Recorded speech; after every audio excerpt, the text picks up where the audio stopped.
Hello আমার প্রিয় বন্ধুরা, তোমরা সবাই কেমন আছো? আশা করি সকলেই অনেক ভালো আছো। বন্ধুরা, আমার নাম সুজাতা। উচ্চশিক্ষিতা হয়েও ভাগ্যের পরিহাসে আমাকে পরের বাড়িতে কাজ নিতে হয়েছিল। আমাদের পরিবারের আর্থিক অবস্থা একেবারেই ভালো ছিল না। বাড়ির অসুস্থ মালিকের সেবা যত্ন করাই ছিল আমার প্রধান দায়িত্ব। ওই বাড়িতেই আমি থাকতাম। বলতে গেলে ২৪ ঘন্টার কর্মী ছিলাম। কিন্তু একটা অদ্ভুত ঘটনা ঘটত। প্রতিদিন রাতে আমার সাথে বাড়ির মালিক আমাকে এক গুরুজির কাছে নিয়ে যেতেন। সেখানে যাওয়ার পর আমার আর কিছু মনে থাকত না। আমি গভীর ঘুমে তলিয়ে যেতাম। কিন্তু যখন সকালে ঘুম ভাঙত, দেখতাম আমার শাড়ি ও চুল এলোমেলো হয়ে আছে। শুধু তাই নয়, সারা শরীরে একটা অদ্ভুত অস্বস্তি হতো এবং ঠিকভাবে হাঁটা চলা করতেও কষ্ট হতো। আমার সঙ্গে গুরুজি সারা রাত এমন কি করতেন যার ফলে সকালে আমার এই অবস্থা হতো তা আমি কিছুতেই বুঝতে পারতাম না। একদিন আমি মনে মনে ঠিক করলাম গুরুজির আসল রোগটা আমাকে জানতেই হবে। তাই সেদিন রাতে গুরুজির ঘরে গিয়ে আমি ঘুমের ভান করে পড়ে রইলাম। তারপর যা দেখলাম তাতে আমার পায়ের নিচের মাটি যেন সরে গেল। আমি দরিদ্র পরিবারের মেয়ে হতে পারি, কিন্তু দেখতে যথেষ্ট সুন্দরী এবং পড়াশোনাতেও ভালো ছিলাম। এতগুলো সার্টিফিকেট থাকা সত্ত্বেও আমার ভাগ্যে একটা সরকারি চাকরি জোটেনি। তাই বাধ্য হয়েই আমি এক বান্ধবী শহরে এসেছিলাম। মনে হয়েছিল এত পড়াশোনা করে যদি কোনো কাজই না করতে পারি তবে সব শিক্ষায় বৃথা যাবে। এই ভেবেই গ্রাম ছেড়ে শহরে আসা। শহরে এসে ভাগ্যক্রমে এই ধনী পরিবারে আমার একটা কাজের সুযোগও হয়ে যায়। প্রথম দিন যখন আমি আমার বান্ধবীকে নিয়ে ওই বাড়িতে যাই, ভিতরের পরিবেশ দেখে আমার চোখ ধাঁধিয়ে গিয়েছিল। বাড়িটা বাইরে থেকে যতটা না সুন্দর, ভেতরটা তার চেয়েও কয়েক গুণ বেশি সুসজ্জিত ছিল। মনে হচ্ছিল যেন আমি কোনো রাজপ্রাসাদে প্রবেশ করেছি। আমি যখন অবাক হয়ে বাড়ির চারপাশটা দেখছিলাম, তখন একজন বয়স্ক লোক আমার কাছে এসে জিজ্ঞেস করলেন, আপনি কি সুজাতা ম্যাডাম? আমি মাথা নেড়ে সম্মতি জানালে তিনি আমাকে একটি জায়গায় বসতে অনুরোধ করলেন এবং বললেন, বাড়ির কর্তৃক আসছেন। কিছুক্ষণ অপেক্ষা করার পর বাড়ির কর্তৃক যখন আমার সামনে এলেন, তাকে দেখে আমি কিছুটা ভয় পেয়ে গিয়েছিলাম। তিনি আমাকে বললেন, সুজাতা, তুমি যদি এই বাড়িতে কাজ করতে চাও তবে তোমাকে এখানেই ২৪ ঘন্টা থাকতে হবে। এর বিনিময়ে আমি তোমাকে মাসে ৪০,০০০ টাকা বেতন দেব। ৪০,০০০ টাকার কথা শুনে আমি আর দ্বিতীয়বার ভাবিনি। সঙ্গে সঙ্গে রাজি হয়ে গিয়েছিলাম। তখন আমি জানতাম না যে আমাকে ঠিক কী কাজ করতে হবে বা কেন তিনি আমাকে এত টাকা দিতে চাইছেন। আমি যখন কাজের বিষয়ে জানতে চাইলাম তখন তিনি বললেন, যে কোনো কাজ শুরু করার আগে তাদের বাড়ির গুরুজি আমার হাত দেখবেন। গুরুজি যদি আমাকে পছন্দ করেন তবেই আমি এই বাড়িতে কাজ করার সুযোগ পাব। আমি তো কাজটা পাওয়ার জন্য উদগ্রীব ছিলাম, কারণ কর্তৃক জানিয়েছিলেন তার স্বামী খুবই অসুস্থ এবং তার দেখাশোনা করাই হবে আমার মূল কাজ। কর্তৃর কথামতো আমি গুরুজির জন্য অপেক্ষা করতে লাগলাম। কিছুক্ষণ পর এক লম্বা চৌড়া চেহারার মানুষ ঘরে ঢুকলেন, যার পরনে ছিল ধুতি আর গায়ে জড়ানো ছিল সাদা চাদর। তিনি আমার সামনে আসতেই কর্তৃক আমার হাত ধরে তার কাছে নিয়ে গিয়ে বললেন, গুরুজি, এই মেয়েটির নাম অনন্যা। অনেক শিক্ষিত, তাই আমি ওকে আমার স্বামীর দেখাশোনার জন্য নির্বাচন করেছি। এখন আপনি বিচার করে বলুন ওকে আমাদের বাড়িতে রাখাটা শুভ হবে কিনা। কি কারণে জানি না, ওই গুরুজিকে প্রথমবার দেখার পরে আমার মনে এক অজানা আতঙ্ক ভর করেছিল। আমি অবাক হচ্ছিলাম যে এত ধনী এবং আধুনিক হয়েও এ বাড়ির লোকেরা কি করে এমন কুসংস্কার আর অন্ধবিশ্বাসে ডুবে আছে। কর্তৃর কথায় আমি যখন গুরুজির সামনে গিয়ে দাঁড়ালাম তখন তিনি আমাকে বললেন, তোমার হাতটা আমার দিকে এগিয়ে দাও।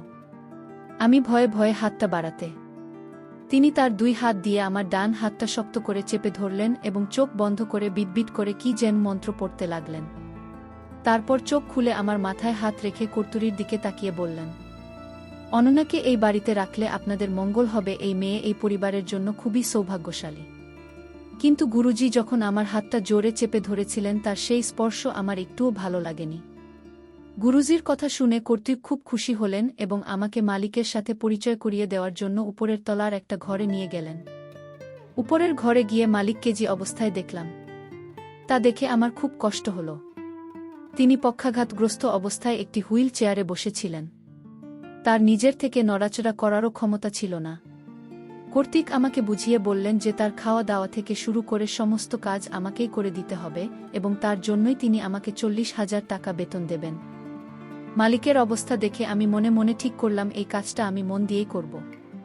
কিন্তু সেই বাড়িতে প্রথম রাতেই আমার সঙ্গে এক অদ্ভুত ঘটনা ঘটে। আমি যখন কর্তৃক কাছে মালিকের এই অবস্থার কারণ জানতে চেয়েছিলাম, তিনি বলেছিলেন যে 7 মাস আগে তাদের 27 বছরের যুবক ছিলেন এক দুর্ঘটনায় মারা যায়, সেই শোকসজ্জনা করতে পেরেই তার স্বামী পক্ষাঘাতগ্রস্ত হয়ে পড়েন। ঘটনাটা শুনে আমারও খুব খারাপ লেগেছিল। যেহেতু আমাকে 24 ঘন্টায় ওই বাড়িতে থাকতে হতো, তাই কর্ত্রী আমাকে মালিকের পাশের ঘরেই থাকার ব্যবস্থা করে দিয়েছিলেন। কিন্তু সেদিন মাঝ রাতে যখন আমি ঘুমোচ্ছিলাম, আমার মনে হলো কেউ যেন আমার শরীরে বাজেভাবে হাত দিচ্ছে। আমি আতঙ্কিত হয়ে ঘরের আলো জ্বালিয়ে দিলাম, কিন্তু দেখলাম ঘরে কেউ নেই। আমি ভয় পেয়ে ঘর থেকে বেরোতেই প্রায় ছুটতে থাকা গুরুজির সময় আমার ধাক্কা লাগল। আমাকে এতটা ভয় পেতে দেখে গুরুজি বললেন, কি হয়েছে সুজাতা, এত রাতে তুমি একা একা বাড়ির মধ্যে এভাবে ঘুরে বেড়াচ্ছ কেন? আমি তখন কেঁপে কেঁপে তাকে বললাম যে আমার মনে হলো কেউ যেন আমাকে খারাপভাবে স্পর্শ করার চেষ্টা করছিল। গুরুজি তখন আমার মাথায় হাত বুলিয়ে দিয়ে বললেন, ভয় পেও না, আমি তোমার সঙ্গে আছি। এই বিষয়ে কাল সকালে কথা হবে, এই বলে তিনি আমার ঘাড়ে হাত দিয়ে আমাকে আমার ঘরে নিয়ে এলেন। আমি ভয়ে চুপচাপ বিছানায় শুয়ে পড়লাম, আর গুরুজি জানালার পাশে চেয়ারে বসে মালা জপ করতে লাগলেন। এরপর কখন যে আমি ঘুমিয়ে পড়েছিলাম তার মনে নেই। আমার অনুমান গুরুজির বয়স 55 বছরের কাছাকাছি হবে। এদিকে বাড়ির কর্তৃক প্রতিটি বিষয় গুরুজির পরামর্শ নিতেন, আর গুরুজির আদেশে তার কাছে শেষ কথা ছিল আমি আমার দায়িত্ব খুব সততার সাথেই পালন করছিলাম। মালিককে সময়মতো খাওয়ানো, ওষুধ দেওয়া সবকিছু আমি সময়মতো করতাম। আমি ভেবেছিলাম মাস গেলে 40,000 টাকা পেলে আমার সংসারের সব দুঃখ দূর হয়ে যাবে। আমার অসুস্থ মায়েরও ভালো চিকিৎসা করাতে পারব। গ্রামে আমার দাদা আর বৌদি মায়ের দেখাশোনা করত। আমি পরিকল্পনা করেছিলাম যে শহর থেকে যা উপার্জন করব তা সবটাই মায়ের চিকিৎসার জন্য গ্রামে পাঠিয়ে দেব।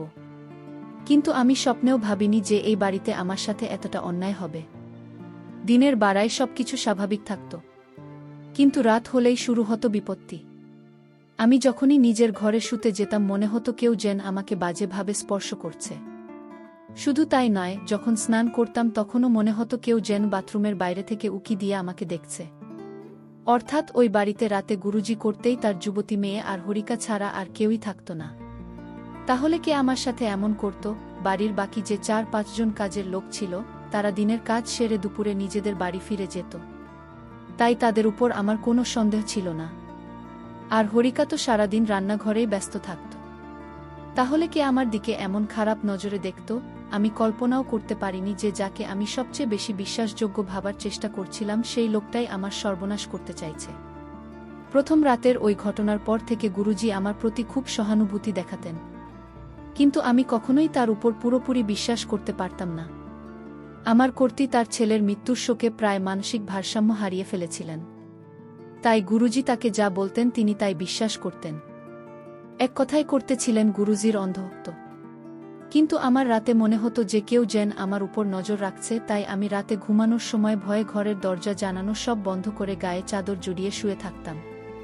কিন্তু সকালে উঠে দেখতাম আমার চুল আর পোশাক এলোমেলো হয়ে আছে, পেটের ভেতরেও একটা ব্যথা অনুভব করতাম। আমি কিছুতেই বুঝতে পারতাম না। রাতে তো আমি সম্পূর্ণ সুস্থ অবস্থায় ঘুমোতাম, কিন্তু সকালে যেন আমার শরীর এত দুর্বল লাগত। অবশেষে আমি বাধ্য হয়ে এই কথাটা করতে কি জানাই, তিনি তখন গুরুজিকে সব খুলে বলেন। গুরুজি তখন আমাকে আর কর্তৃককে বললেন যে কর্ত্রীর মৃত ছেলের আত্মা নাকি আমাকে পছন্দ করেছে এবং সেই আত্মা প্রতি রাতে আমার সাথে তার ইচ্ছা চরিতার্থ করে। সেই কারণেই নাকি আমার পোশাক আর চুল এলোমেলো হয়ে থাকে। আমি তখন গুরুজিকে স্পষ্ট বলেছিলাম যে আমি এই ধরনের অবাস্তব কথায় বিশ্বাস করি না। তখন গুরুজি কর্তৃক বললেন যে তার ছেলের আত্মার শান্তির জন্য আমাকে একটা গুরুজির সাথে একটি বিশেষ পূজা করতে হবে এবং সেই পূজার সমস্ত নিয়মকানুন আমাকে পালন করতে হবে। গুরুজির কথা শুনে আমি রেগে গিয়ে কর্তৃকে বললাম, ম্যাডাম, আমি এসব করার জন্য এই বাড়িতে আসিনি। আমি মালিকের সেবা করার জন্য এসেছি। আমি কোনো পূজা বা নিয়ম পালন করতে পারবো না, কারণ আমি এসব কুসংস্কারে বিশ্বাসী নই। আমার কথা শুনে কর্তৃক কান্নায় ভেঙে পড়লেন এবং আমার হাত ধরে বললেন, দেখো সুজাতা, শুধু আমার ছেলের আত্মার শান্তির জন্য আর একজন মায়ের মনের শান্তির জন্য তুমি গুরুজির কথাটা রাখো। আমি তোমার পায়ে পড়ছি, তুমি এর জন্য যত টাকা চাও আমি তোমাকে দেব। কর্তৃর এমন কাকতি মিনতি দেখে আমি শেষ পর্যন্ত এই পূজায় দোস্তে রাজি হয়েছিলাম। কিন্তু আমার মন বলছিল যে ওই গুরুজির উদ্দেশ্য মোটেও ভালো নয়, তাই আমি আগে থেকেই সতর্ক হয়ে গেলাম। সেদিন রাতে যখন গুরুজি আমাকে একটি অন্ধকার ঘরে নিয়ে গেলেন, আমি দেখলাম সেখানে পুজোর সমস্ত সরঞ্জাম আগের থেকেই প্রস্তুত রাখা আছে। একটি অগ্নিকুণ্ড জ্বালানো হয়েছে। গুরুজি আমাকে অগ্নিকুণ্ডের সামনে বসিয়ে পূজা শুরু করলেন। কিছুক্ষণ পর তিনি আমাকে মন্ত্র পড়া এক গ্লাস জল খেতে বললেন। সেই জল পান করার পরে আমার মাথাটা কেমন ভারী হয়ে এলো এবং আমি চোখে ঝাপসা দেখতে লাগলাম। আমি বুঝতে পারলাম যে গুরুজি তার জায়গা থেকে উঠে এসে আমার ঘাড়ে ধরে আমাকে বিছানায় শুইয়ে দিচ্ছেন। আমি সবকিছু বুঝতে পারলেও আমার শরীরে এতটুকু শক্তি ছিল না যে আমি উঠে প্রতিবাদ করি। এরপর গুরুজি আমার পাশে বসে আমার মুখের দিকে তাকিয়ে অট্টহাসি হেসে বললেন, তোকে যেদিন প্রথম দেখেছিলাম সেদিনই আমার মনে ধরে গিয়েছিল এই পূজা তো ছিল একটা অজুহাত মাত্র। আসল উদ্দেশ্যটা তোকে ভোগ করা। কি করব বল, আমরা তো গুরুজি, তাই আমাদের খুব সাবধানে চলতে হয় যাতে আমাদের নামে কোনো কলঙ্ক না লাগে। নাম খারাপ হলে তো তোর মত ধনী মানুষদের বোকা বানিয়ে আর টাকা আদায় করা যাবে না। কিন্তু শুধু টাকা দিয়ে তো আর মন ভরে না। জীবনের অন্য স্বাদগুলো তো পূরণ করতে হয়, তাই না? আমাদেরও তো কিছু চাহিদা আছে, তোকে দেখার পর থেকে সেই চাহিদাটা দ্বিগুণ হয়ে গেছে। তাই আর নিজেকে সামলে রাখতে পারলাম না, কি আর করা যায়, এই মনটা বড়ই পাপী, কিছুতেই নিয়ন্ত্রণে থাকে না। তাই আজ আমি আমার মনের সমস্ত ইচ্ছা পূরণ করেই ছাড়ব। এই কথা বলে যখন তিনি আমার দিকে এগিয়ে আসছিলেন, এরপর তিনি আমার পরনের যা ছিল সবকিছু খুলে আমার সমস্ত হরণ করলেন। কিন্তু আমি কোনো প্রতিবাদ করতে পারলাম না। তবে আমিও অবিবাহিত হওয়ার কারণে এতটাই মজা পাচ্ছিলাম যে যা বলার ভাষা আমার জানা নেই। আমিও ভাবছিলাম, যেহেতু এর আগে কখনোই আমি খেলাধুলা করিনি বা জানি না, যেহেতু গুরুজি আজ এটা করছে তাহলে করুক, আমিও আর বাধা দিইনি। এইভাবে বিভিন্ন জায়গায় বিভিন্ন ধরনের পদ্ধতি গুরুজি ঠিকই অবলম্বন করেছিলেন। আমি তা অনুভব করছিলাম আর মজায় মুগ্ধ ছিলাম। গুরুজি ঠিক 1 ঘন্টা দৌড়ের পর তার জমে থাকা সমস্ত খেজুরের রস জোর করে আমাকে খাইয়ে দিলেন। তারপর যতদিন আমি ওই বাড়িতে কাজ করেছিলাম ততদিন গুরুজি আমাকে ওইসবে মগ্ন করতেন আর আমাকে মজা দিতেন। তো বন্ধুরা, আজকের গল্পটি এই পর্যন্তই, দেখা হচ্ছে আগামী নতুন কোনো ভিডিওতে। ততক্ষণ সবাই ভালো থাকবেন।